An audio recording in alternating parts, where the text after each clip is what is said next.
No matter where you stand on the voter ID issue, you will probably like what Dan McGrath has to say. That's because we have a debate tonight on the voter ID issue, and believe it or not, both guests share the same name.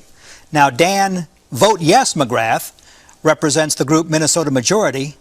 Dan Vote No McGrath heads up the organization Take Action Minnesota. Thank both Dans for coming here tonight. There are dueling court battles on this. Yours, for the supporters, want to make sure that the amendment, the title of the amendment on the ballot goes back to what the legislature said, not what the Secretary of State has changed the wording to be. Have I got that correct? Yeah, that's one of the lawsuits that we're involved in. We filed that suit last week. What's the problem with what the Secretary of State came up with? Well, it's misleading and confusing. The original title is posed by the legislature, which they're using their constitutional authority to pose that title, simply said photographic identification required for voting. Everybody knows what that means. When we're debating the voter ID amendment, people are looking for those words or something similar on the ballot. The Secretary of State's chosen title is Changes to In-Person and Absentee Voting and Voter Registration Provisional Ballots. Does that make sense to you? Does it make sense to anyone? It doesn't mention voter ID in the title. Where do you stand on what the Secretary of State's done here? Well, you know, it's important to keep in mind, right? The Secretary of State is required by law to come up with a title that accurately reflects what people are voting on. And in this case, what Mark Ritchie has done is done that. Now, you know, proponents might not like it, but the fact is that this is, you know, the most extreme voter restriction measure of anywhere in the country. Of the 34 that have been introduced in the last 2 years, Minnesota's looking at the most extreme.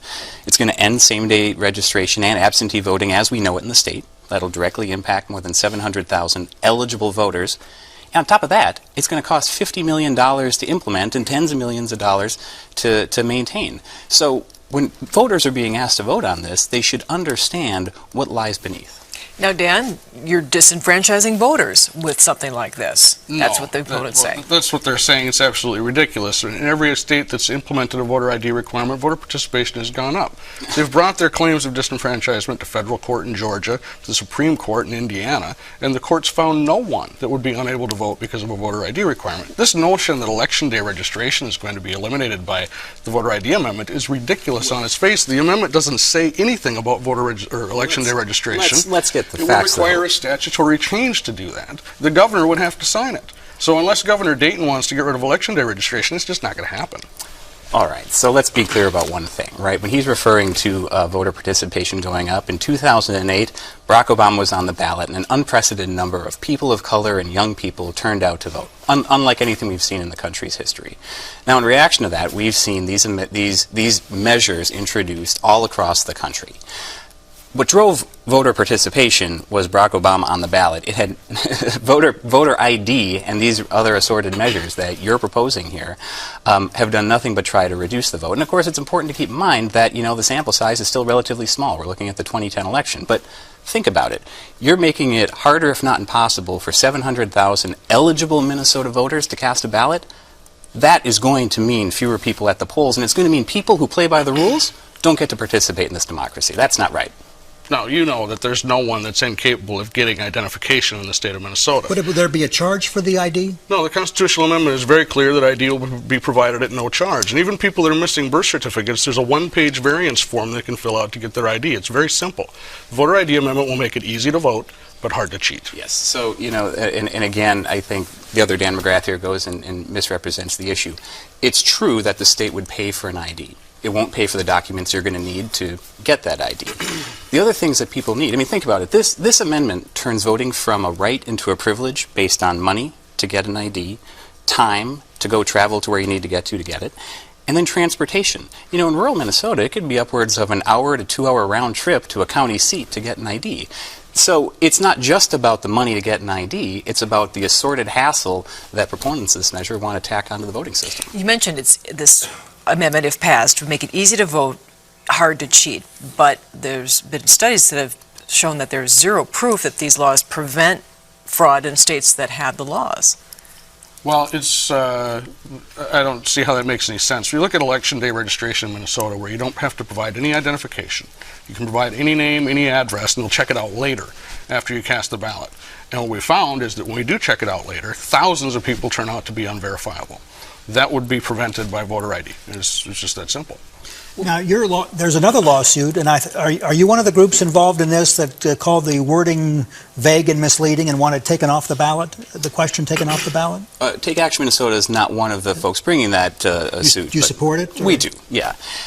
So, you know, I think Justice Alan Page said it well. You know, oral arguments were heard 2 weeks ago. He said, you know, the difference between this ballot question and the amendment itself amounts to a bait and switch for voters. And that's because even though the language appears innocuous, when you peel back those layers and you understand that this is the ramifications are going to be, we end same-day registration as we know it in the state. We end absentee voting in the state.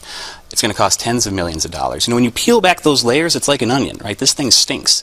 And when voters actually come to understand that, things are going to change. And ultimately, voters need to have that information in front of them to make an informed decision. End same-day voting and absentee balloting. No, absolutely not true. They keep saying that, but as I just explained, the amendment doesn't say anything about that. It would require an act of the legislature. They have to go through the committee process and get the governor to sign a bill. No one has stated any intention to do that. So if I don't have an ID, I could go to the polls, right? Am I casting a provisional ballot then? If you don't have identification with you on election day, you'll get a provisional ballot, which is a second chance ballot that we don't have right now. Our current law disenfranchises people when they show up unprepared to the polling place.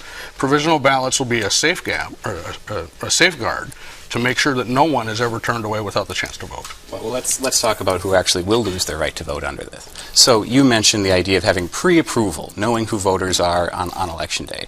Well, that means that active duty military personnel in Afghanistan and Iraq, anywhere in the world, they lose their right to vote as they defend our democracy.